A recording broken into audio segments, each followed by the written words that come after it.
Okay, in the last video we went through set notation and we talked about listing elements of sets in relation to a Venn diagram. This one we're going to go through a number of different examples and also talk about how we condense in our Venn diagram instead of listing all the elements to write numerical values that represent clumps of our elements. So let's kind of work through this example first. This one's very similar to the one we left off with on the last video, so I'm going to go through it rather quickly. It says, given that X equals the letters of the English alphabet up to H, and event Y is all of the vowels of the English alphabet, draw a Venn diagram to represent this sample space. So the first thing we're going to do is I'm going to draw my rectangle just so I get in that habit. This one doesn't really give me elements of a universal set that are outside of X and Y, so I'm not going to have any in out there. But I am going to have my set X and Y here. Now X again is letters of the English alphabet up to H, so sometimes I'll list those out so I can just kind of remember what those would be. A, B, C, D, E, all the way to H. Y is all the vowels of the English alphabet, so that would be A, E, I, O, and U. Again, if we're building our Venn diagram, we start on the inside with what they share. They both have an A, they both have an E. So I'm going to put A and E where they overlap. I, O, and U are my vowels out here. And it looks like B, C, D, F, G, and H would go here in X that are not vowels. Then we practice again with this notation. So remember X and Y, and means what they share. So they both have the elements A and element E.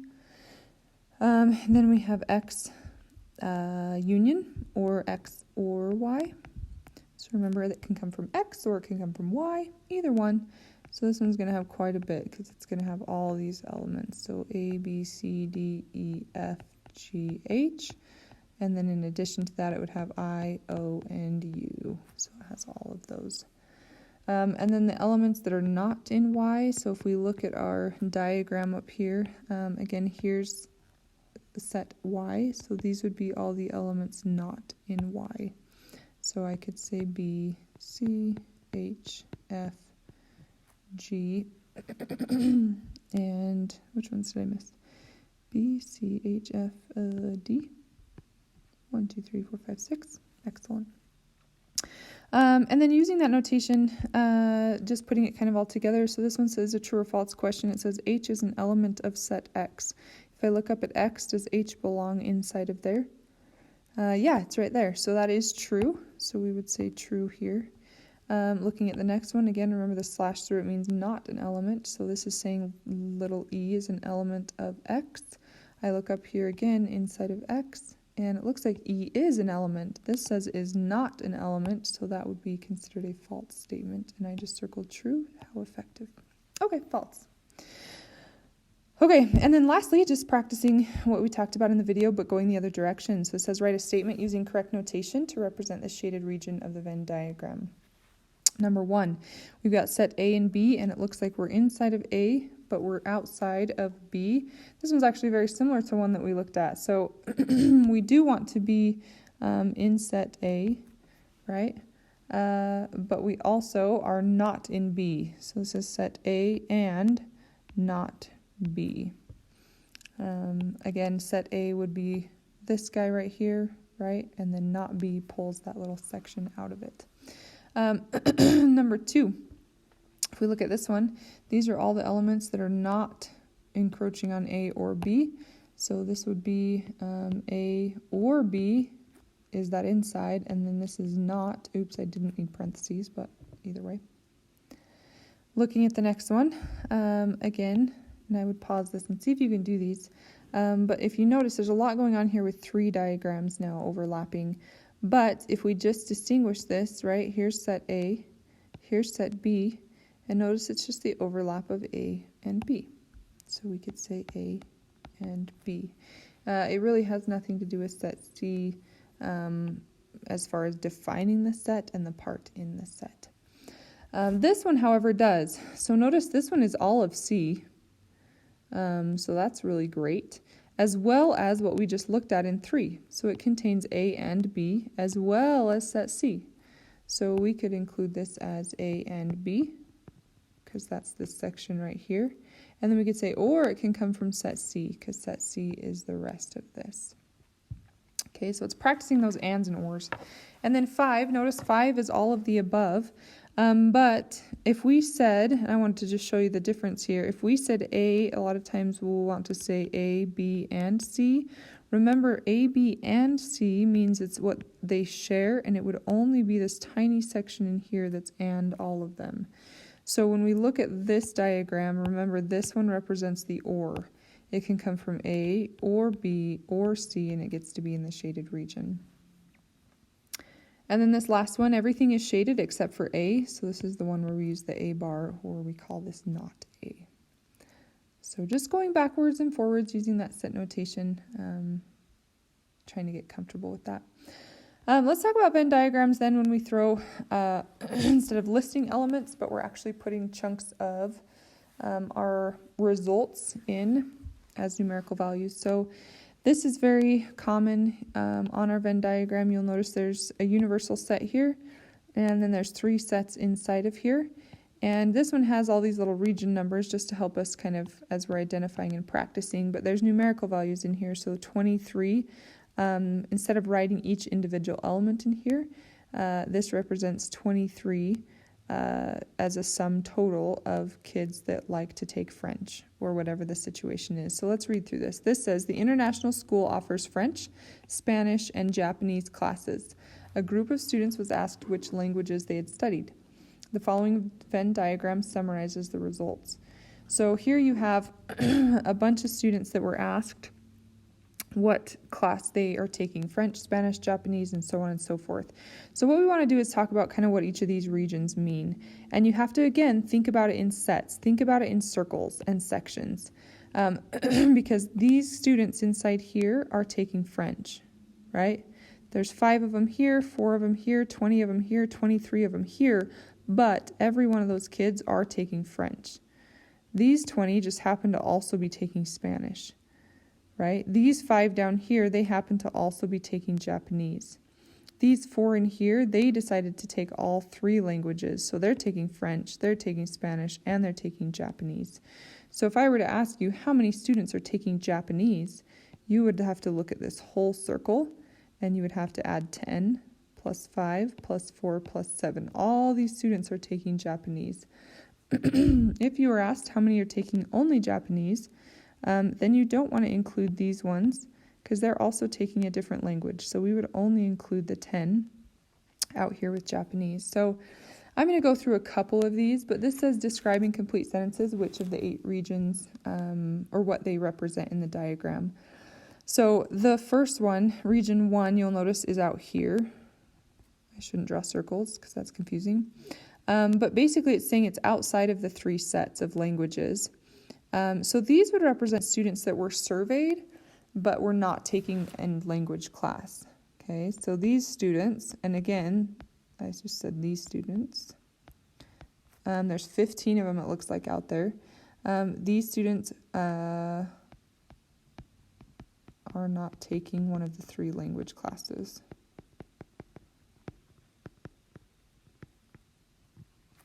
And that's just important for us to realize. So when it says which ones of them are not taking any of them, we look out there.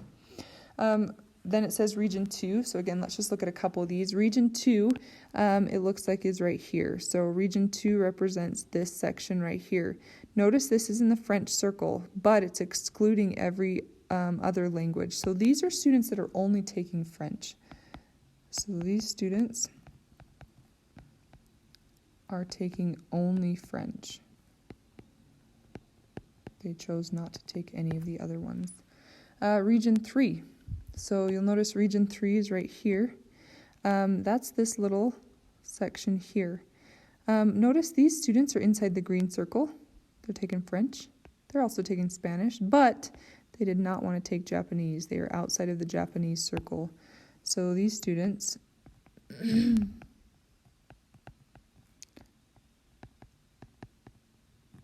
are taking French and Spanish. And again, we use that and word because it's the overlap, but not Japanese. Okay.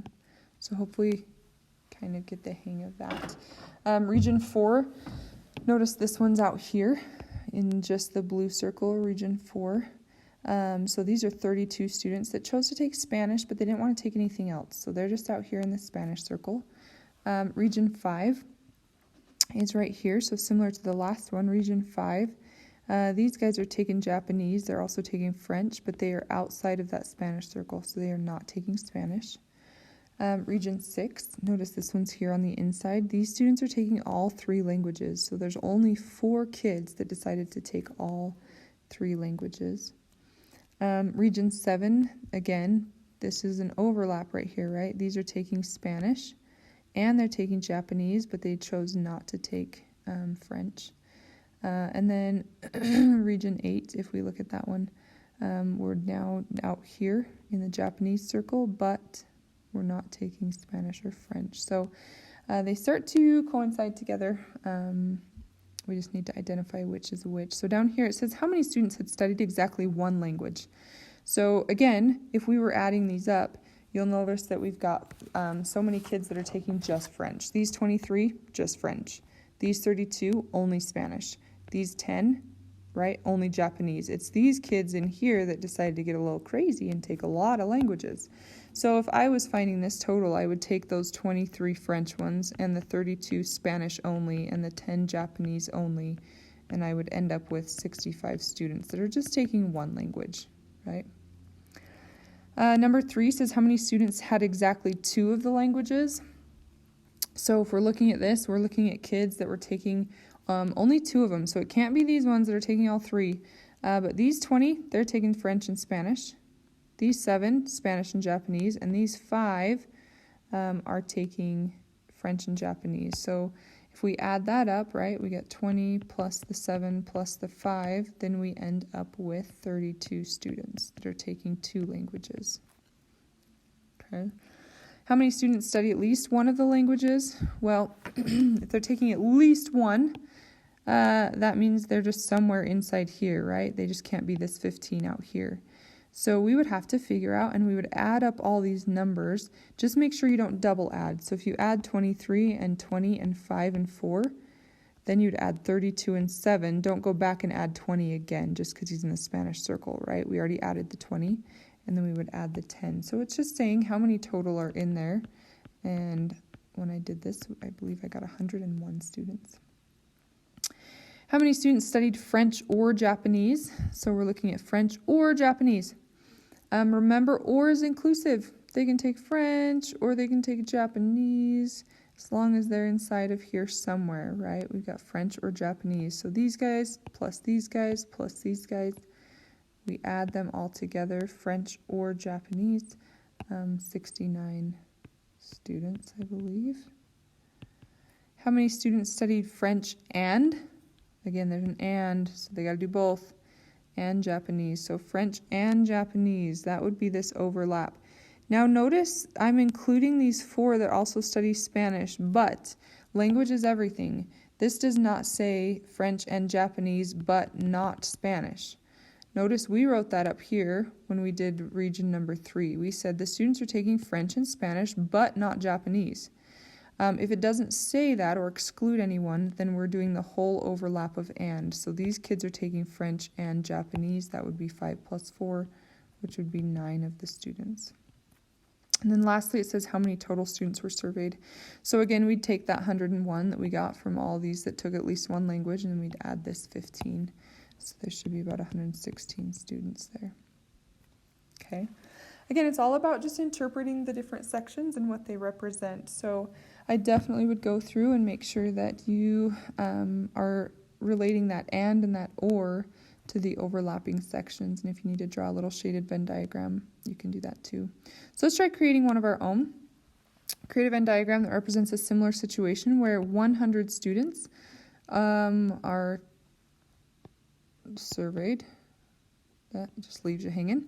And the following results are recorded. So we've got PE, biology, and English. So again, we're going to have a 3-circle diagram here. So I'm going to draw 3 circles. And it looks like we've got PE. Make sure, again, we're labeling them. And then we've got English.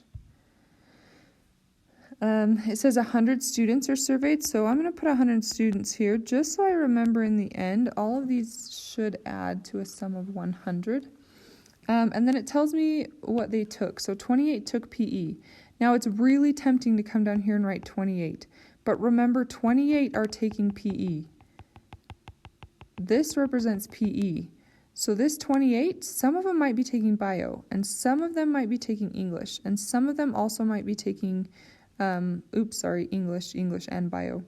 So we can't just put the 28 in here until we've taken care of these sections, so we know what would be left that are only taking PE. Same thing if we look at bio. 31 needs to be this whole circle, not just written out here. And 42 for English. So it's actually easier if you go backwards and start with the inside again, like we talked about before. It's easier if I look at who is taking all 3 subjects. So here, 4 students took all 3 subjects. So we're going to put a 4 here in the middle. With those 4 subjects, now we can work our way out. So I finished that part. 6 of them are taking biology and English. So remember, biology and English would be this overlap here. Well, I already have 4 in here, and if there needs to be 6 total that are taking that, then that means this guy must be 2, because that would create a total of 6 in the and section. It says 10 took PE and English. So PE and English, again, would represent this overlapping part of PE and English. There's already 4 in there, and if I need to get to 10, then that would mean there needs to be 6 more. PE and biology, it tells me there are 9. So if there's already 4 in there, again, that and section would be 5. Now we can use those totals that it gave us. So 42 took English. Great. Here's the English circle. I need that to add to 42. Looks like I already have 6 plus 10. 6 plus 4 is 10. Plus 2 is 12.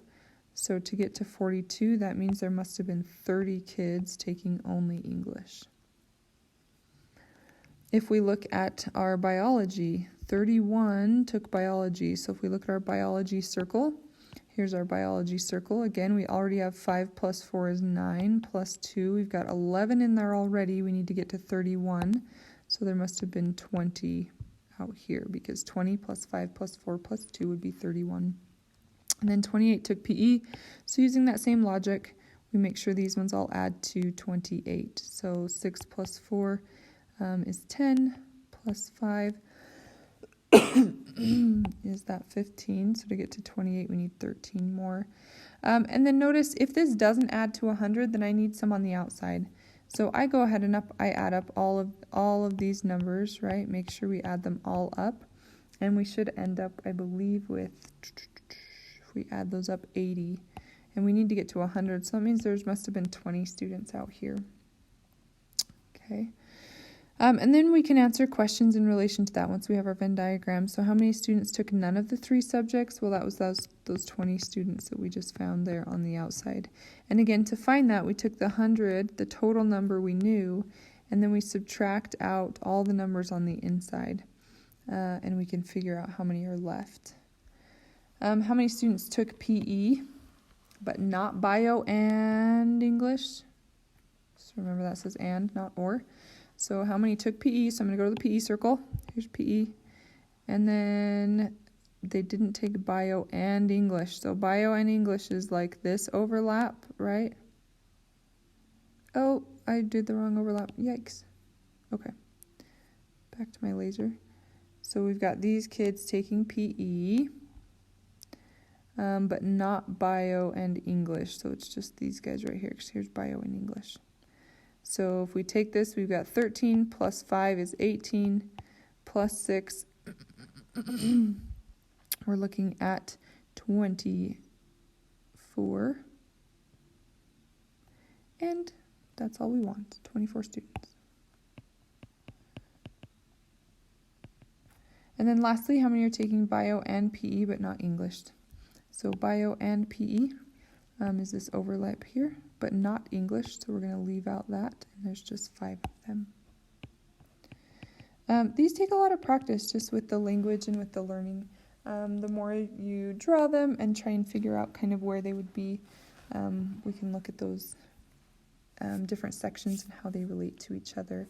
I think the biggest thing is just to remember that these totals represent the total within this circle. So we're never just throwing 28 in there hoping that that is its own number. What'll happen if you do that is you'll have too many students in here because you don't have the overlapping ones getting pulled out. And you'll end up with a negative number by the time you get to the end. So if you ever do that, then we know that we need to go back, start on the inside, and then subtract numbers as you come